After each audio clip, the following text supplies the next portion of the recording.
Hey folks, just again, as I'm trying to get through my preps and everything, working on organizing things a little better, I've got my first aid kits, or my small first aid kits, that go in all of my packs or any of my kit or anything, and I use the same setup just so there's consistency across the board, and that way I know exactly what I have no matter what piece of gear I have with me. So first would be the smaller, like boo-boo type setup, or little, just your small everyday, the thing that's probably going to get used more often than anything else. And I keep it simple. I just have it in a little Ziploc bag, that way it stays waterproof. And inside I have another small bag, which is medicines, and then the actual first aid items. So I have just some alcohol wipes and some benzocaine wipes for cleaning the wound out if need be, and then just an assortment of band-aids, because you know I have one big one, and then just some your average regular size band-aids, and there's about a dozen or so in here. And you know, let's be honest, this is probably what you're going to need more so than anything else as you're out and about. Just little dings and dents, and that just stays in there just to keep it waterproof. And then in here I have single unit dose packs of various medicines.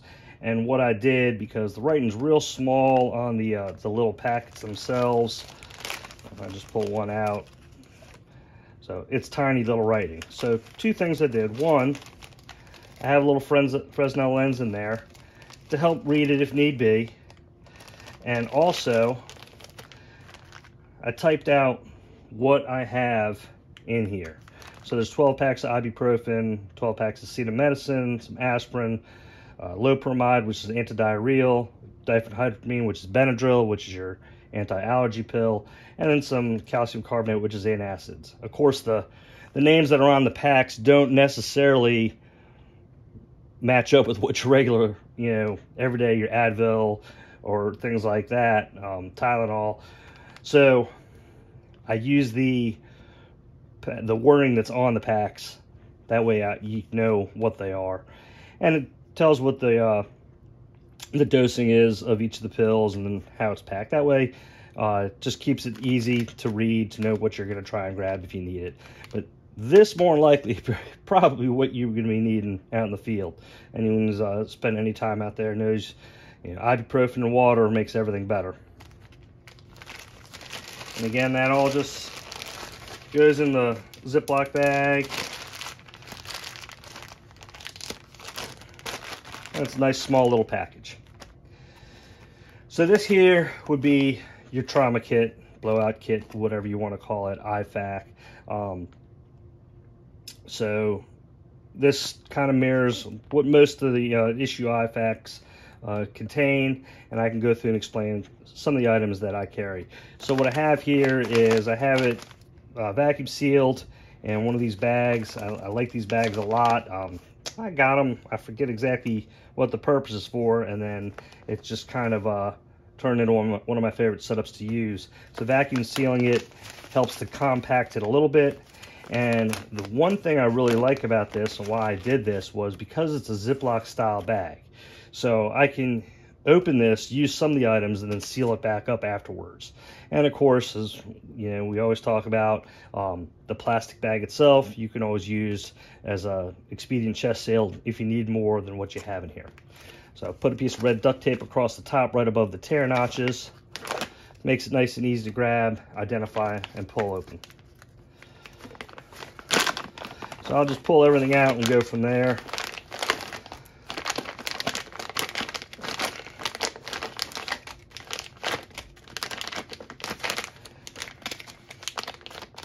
That was a little stuck.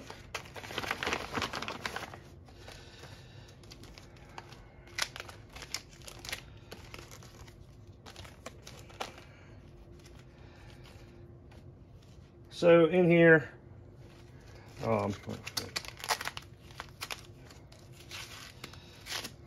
we go. There we go. That's got everything. So for the type of bandage, I have the H&H Thin H Bandage. I chose this primarily because of the size. It compacts down real nice and is easy to use. All of these different types of combat bandages have some sort of mechanical feature to help use it as a compression bandage. I like the H style plastic piece on here to use the compression fitting, or to make it a compression bandage. So this is it's a good size. It's a good general use. Unless you were to have some sort of major abdominal injury, this is going to handle most of what you would need probably.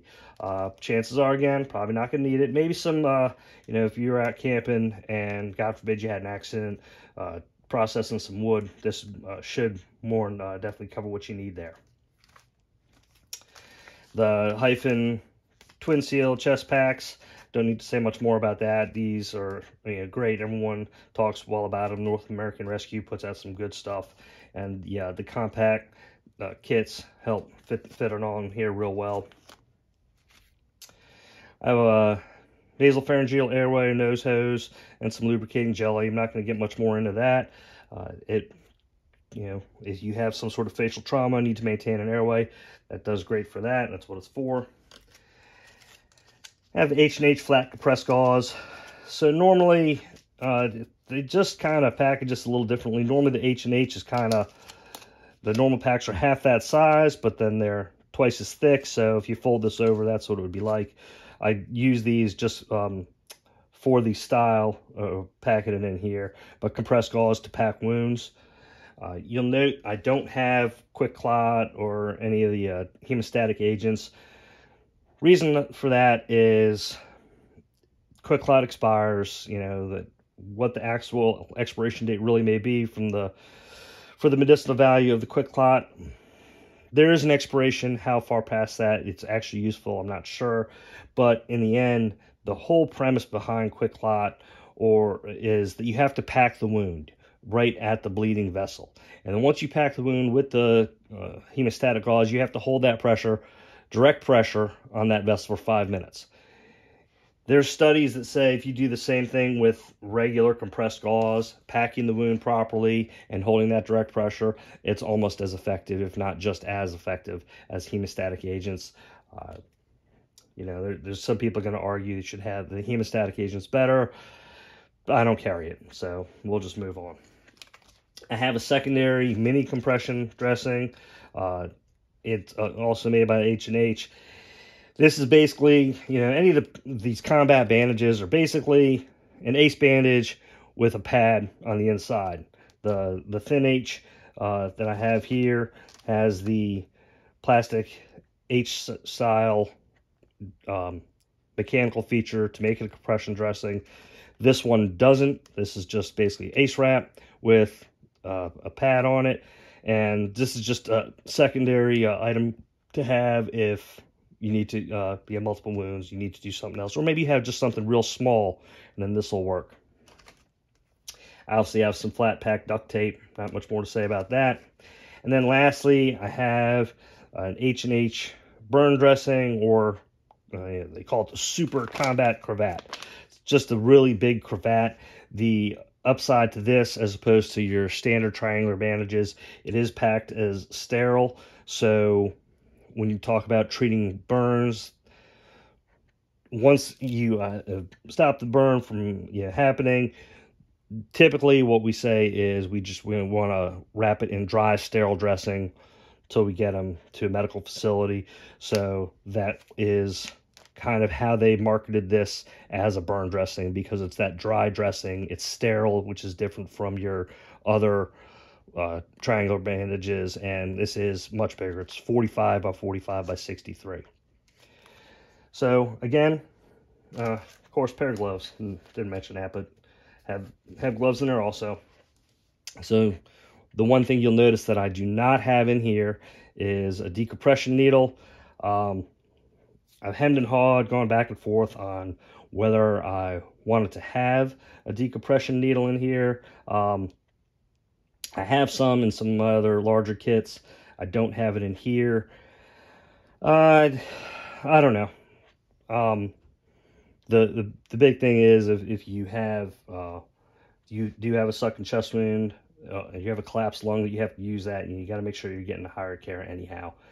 And where I'm located, for the most part, you know, unless I'm really out in the woods on the weekend, I'm probably not going to be having a rifle with me anyhow. So chances of me needing that probably pretty slim.